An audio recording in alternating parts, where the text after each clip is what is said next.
জীবন গাছ ও কুয়া কাঠ ফাড়াই করে রোদে শুকিয়ে এভাবেই ক্রিকেটের ব্যাট তৈরির উপযোগী করার কাজ করছে কাঠমিস্ত্রিরা। এ চিত্র ঝিনাইদহের মহেশপুর উপজেলার বাতানগাছি গ্রামের।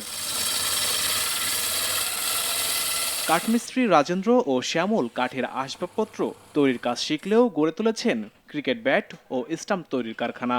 পূর্বপুরুষের পেশা বাদ দিয়ে নিজেদের শখে তৈরি করছে ক্রিকেট ব্যাট ও স্টাম্প। স্থানীয়ভাবে কাঠ সংগ্রহ করে রোদে শুকিয়ে হাতের সুনিপুণ দক্ষতায় রূপ দেয়া হয় ব্যাট ও স্টাম্পে। এরপর বিভিন্ন স্টিকার লাগানোর কাজ করা হয়। এখানে বিভিন্ন রকম কাঠ আছে আর কি, সেতেন কাঠ, কদম কাঠ, জীবন কাঠ, এগুলোর থেকে আমরা ব্যাট তৈরি করি। নগদের কাছে সব গ্রাহকই প্রিয়, তাই তো সারা দেশে ক্যাশ আউট চার্জ সবচেয়ে কম। আমরা যখন খেলাধুলা করতে যাই বাতান গাছ থেকে ব্যাট কিনে এনে দেয়। যে মালগুলো নেয় সেগুলো আমরা দিতে ব্যর্থ হই, কারণ আমাদের মেশিন পাত্র কম, টাকা পয়সার প্রয়োজন আছে। বিভিন্ন জায়গাতে ব্যাট নেওয়ার জন্য এখানে লোক আসে। ব্যাটগুলো খুব সুনামযোগ্য ব্যাট।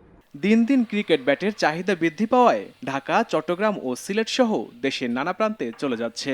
তবে আর্থিকভাবে অসচ্ছলতায় পিছিয়ে পড়ছেন তারা।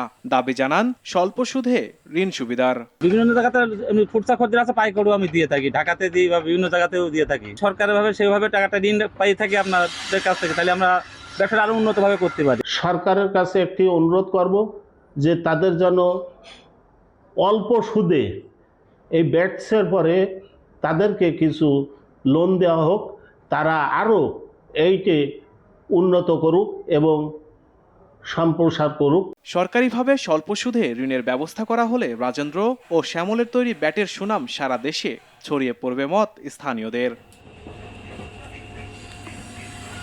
ইমরুল কায়েস, RTV।